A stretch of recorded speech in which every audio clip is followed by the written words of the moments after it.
जाइए। कुछ साल पहले हुआ खाड़ी युद्ध भी भूल जाइए। हिंदुस्तान और पाकिस्तान के बीच कई युद्ध हो चुके हैं, वो सब भूल जाइए। अफगानिस्तान में चला युद्ध भी इसके सामने छोटा है। इजराइल में आसमान से मौत बरस रही है। फिलिस्तीन के 7 सालों से खूनी झड़प में उलझे इजराइल पर हमास ने बोल दिया है सबसे बड़ा हमला। जवाब में इजराइल ने कर दिया है ऐलान जंग।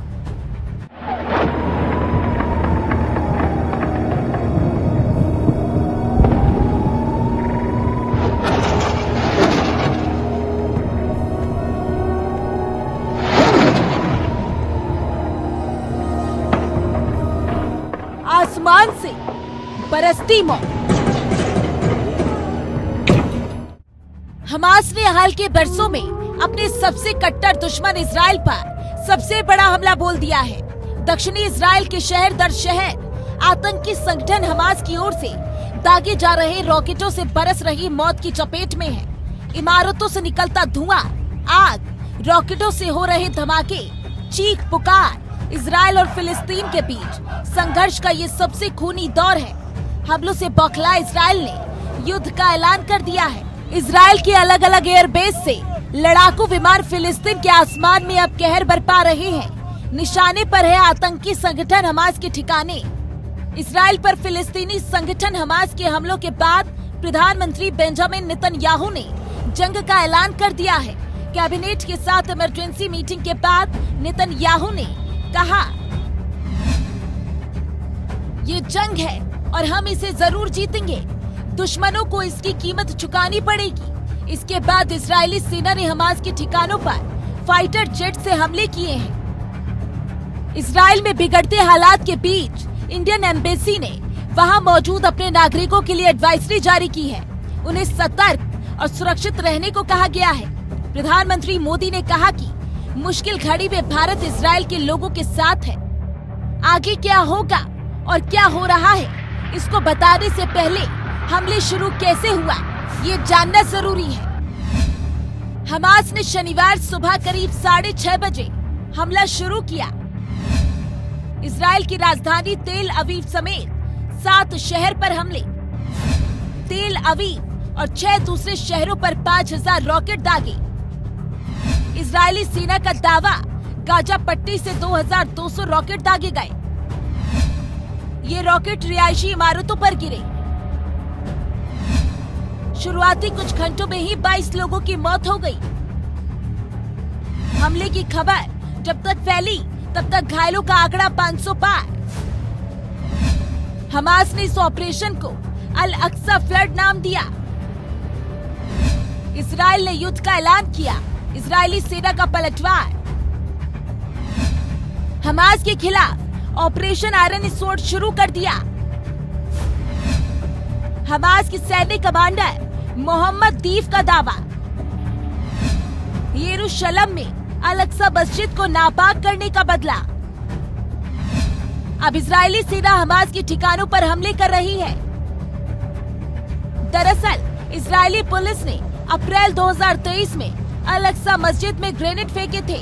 वहीं हमास के प्रवक्ता गाजी अहमद ने अल जजीरा से कहा, ये कार्रवाई उन अरब देशों को हमारा जवाब है जो इजराइल के साथ करीबी बढ़ा रहे हैं। हाल ही के दिनों में मीडिया रिपोर्ट्स में दावा किया गया था कि अमेरिका की पहल पर सऊदी अरब इजराइल को देश के तौर पर मान्यता दे सकता है। इजराइल के लिए चिंता की बात ये है कि हमास ने कई इजरायली नागरिकों को बंधक बना लिया है। हमास की ओर से ये दावा किया गया है। यरूशलेम पोस्ट के मुताबिक हमास लड़ाकों ने कई कस्बों पर कब्जा कर लिया है। तो वहीं इजराइल की अनादोलू एजेंसी के मुताबिक जवाबी कार्रवाई में 4 फिलिस्तीनी मारे गए हैं। हमले से जुड़े वीडियो सोशल मीडिया पर वायरल हो रहे हैं। अश्कलोन शहर में हुए हमले के एक वीडियो में इमारत और सड़कों पर खड़ी गाड़ियों को जलते देखा जा सकता है। हमले में 5 लोगों की मौत हो गई। मरने वालों में 70 साल की बुजुर्ग महिला भी है। इजराइल हमास को आतंकी संगठन कहता है, इसलिए शनिवार को हुए हमले को इजराइल ने आतंकी हमला बता दिया है। सोशल मीडिया पर कई वीडियो सामने आ रहे हैं जिनमें लड़ाकों को घूमते देखा जा सकता है।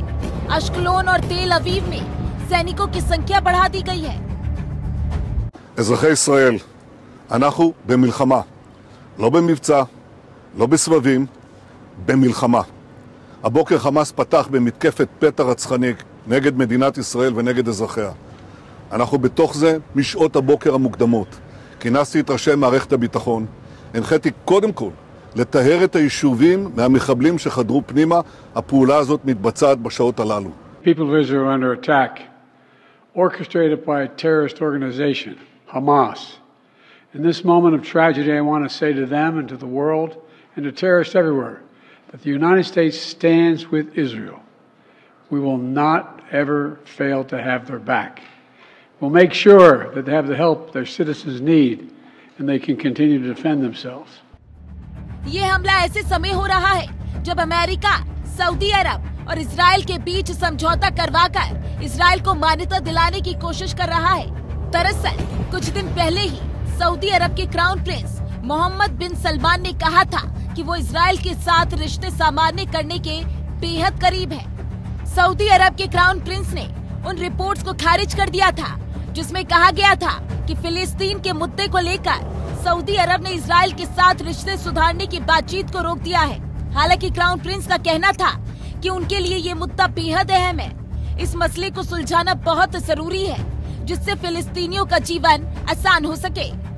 इससे पहले इजराइल और फिलिस्तीन के बीच जेनिन शहर में 2 दिन के ऑपरेशन में करीब 12 फिलिस्तीनियों की मौत हुई थी। इस रेड के दौरान एक इजरायली सैनिक की मौत भी हो गई। इस बीच तेल अवीव में एक हमास सपोर्टर अपनी कार लेकर बस स्टॉप में घुस गया और लोगों पर चाकू से हमला करने लगा था। सवाल ये है कि आखिर सालों से इजराइल और फिलिस्तीन के बीच संघर्ष क्यों जारी है। इसके लिए इस पूरे मामले की तह तक जाना होगा। इजराइल फिलिस्तीन संघर्ष की कहानी। मिडिल ईस्ट में 100 साल से चला आ रहा है ये संघर्ष। वेस्ट बैंक, गाजा पट्टी और गोलन हाइट्स जैसे इलाकों पर विवाद। फिलिस्तीन इन इलाकों समेत पूर्वी यरूशलेम पर दावा जताता है। वहीं इजराइल यरूशलेम से अपना दावा छोड़ने को राजी नहीं है। गाजा पट्टी इजराइल और मिस्र के बीच में है जिस पर हमास का कब्जा। इजराइल विरोधी समूह का नाम है हमास। सितंबर 2005 में इजराइल ने गाजा पट्टी से अपनी सेना वापस बुला ली थी। 2007 में इजराइल ने इस इलाके पर कई प्रतिबंध लगा दिए।